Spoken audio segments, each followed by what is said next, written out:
ఆ సీటు టీడీపీకి ఎప్పటినుంచో స్వీటు. ఇక్కడ చాలా సార్లు గెలిచిన ట్రాక్ రికార్డ్ ఆ పార్టీ సొంతం కూడా. అలాంటి చోట ఇప్పుడు సైకిల్ పార్టీ సైలెంట్ అయిపోవడంపై సరికొత్త చర్చ జరుగుతోంది.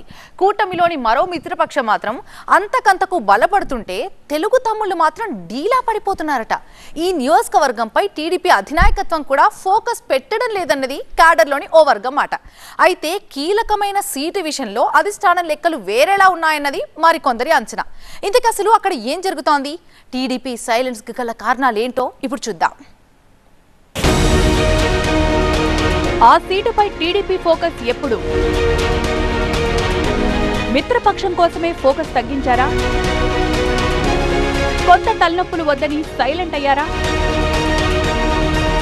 నాయకత్వం లేక గందరగోళంలో క్యాడర్. శ్రీకాకుళం జిల్లా ముఖద్వారం ఎచ్చెర్ల నియోజకవర్గం.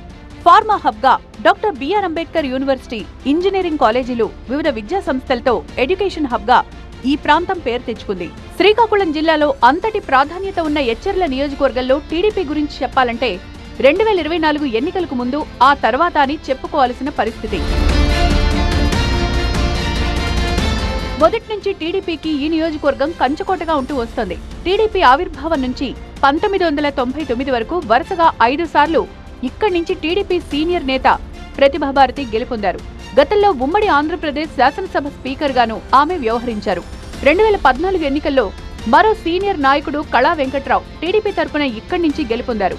చంద్రబాబు కేబినెట్ లో మంత్రిగా పనిచేశారు. 2024 ఎన్నికలకు ముందు కూడా బలమైన క్యాడర్ తో పాటు ఎమ్మెల్యే అభ్యర్థిత్వానికి కూడా టీడీపీలో పోటీ ఉండేది. నియోజకవర్గ ఇన్ఛార్జిగా మాజీ మంత్రి కళా వెంకట్రావు కొనసాగుతుండగానే ప్రస్తుత విజయనగరం ఎంపీ కలిశెట్టి అప్పలనాయుడు కూడా అప్పట్లో ఎచ్చెర్ల టీడీపీ టికెట్ కోసం గట్టిగానే ప్రయత్నాలు చేశారు. ఈ దశలో కళాను కాదంటూ నియోజకవర్గ టీడీపీ సీనియర్ నేత చౌదరి బాబ్జీ వంటి వారితో కలిసి ప్రత్యేక గ్రూపును మెయింటైన్ చేశారు కలిశెట్టి. అయితే పార్టీ అధిష్టానం అనూహ్యంగా కళా వెంకట్రావును విజయనగరం జిల్లా చీపురుపల్లి నియోజకవర్గం టికెట్ కేటాయించి శ్రీకాకుళం జిల్లాకి ఆయన్ని దూరం చేసింది. అదే సందర్భంలో కలిశెట్టి అప్పలనాయుడుకు విజయనగరం ఎంపీ టికెట్ ఇచ్చింది.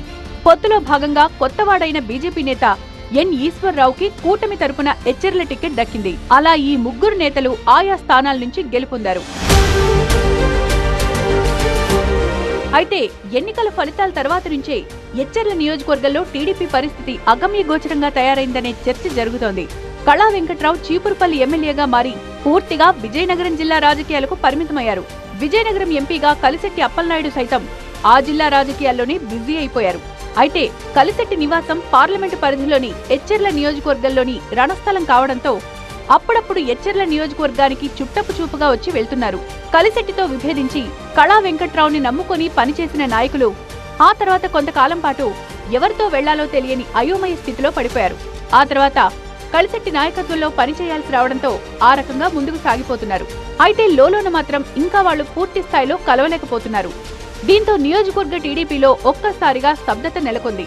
నాయకత్వలేమి, ఎవరికి వారే యమునా తీరు అన్నట్లుగా ఉన్న నాయకులు, క్షేత్రస్థాయిలో క్యాడర్లో అనైక్యత వంటి సమస్యలతో ఇక్కడ సైకిల్ పార్టీ సతమతమవుతోంది. మరోవైపు టీడీపీ అధిష్టానం తీరు కూడా క్యాడర్లో పలు అనుమానాలు రేకెత్తించేలా ఉందనే వాదనలు వినిపిస్తున్నాయి. ఇక్కడి బీజేపీ ఎమ్మెల్యే ఈశ్వర్రావు నాయకత్వానికి ఇబ్బందులు రాకూడదనే ఉద్దేశంతో ప్రస్తుతానికి ఈ నియోజకవర్గాన్ని పార్టీ నాయకత్వం పెద్దగా పట్టించుకోవడం లేదనే ప్రచారం టీడీపీ వర్గాల్లో సాగుతోంది. 2024 ఎన్నికల నుంచి ఇప్పటి వరకు ఇక్కడ టీడీపీ ఇన్ఛార్జిను నియమించలేదు. ద్వితీయ శ్రేణి నాయకుడైన అనెపు రామకృష్ణను నామమాత్రంగా నియోజకవర్గ పరిశీలకుడుగా నియమించి సైలెంట్ గా ఉంటోంది పార్టీ నాయకత్వం. ఇవన్నీ ఇలా ఉంటే ఈ ఏడాది ఎచ్చెర్ల పర్యటనకు వచ్చిన సీఎం చంద్రబాబు మత్స్యకారులకిచ్చే జీవన భృతి పంపిణీ కార్యక్రమంలో పాల్గొన్నారు. ఈ సందర్భంగా ఎమ్మెల్యే ఈశ్వర్రావు బాగా పనిచేస్తున్నారని కితాబిచ్చారు. ఆయన మరోసారి ఎమ్మెల్యే కావాలని ఆకాంక్షించారు. దీంతో కూటమి భాగస్వామ్య పార్టీకి చెందిన ఎమ్మెల్యేకు ఇబ్బందులు రాకూడదనే ఆలోచనతోనే ఎచ్చెర్లపై ఫోకస్ పెట్టే విషయాన్ని టీడీపీ నాయకత్వం టెంపరీగా వాయిదా వేసుకుందేమో అనే టాక్ మొదలైంది. నియోజకవర్గంలో టీడీపీ క్యాడర్ బలంగానే ఉండడంతో పరిస్థితిని బట్టి అప్పటికప్పుడు ఎచ్చెర్లలో పార్టీని బలోపేతం చేసుకోవచ్చనే ఆలోచన అధిష్టానం మదిలో ఉందేమో అనే చర్చ కూడా జరుగుతోంది. ఏదేమైనా టీడీపీ నాయకత్వం ఇప్పటికైనా ఎచ్చెర్ల నియోజకవర్గంలో పార్టీ పటిష్టతకు చర్యలు తీసుకుంటుందా, లేక బీజేపీ ఎమ్మెల్యేగా ఉన్న ఈశ్వర్రావుకు ఇబ్బంది లేకుండా వ్యవహరిస్తుందా అన్నది చూడాలి.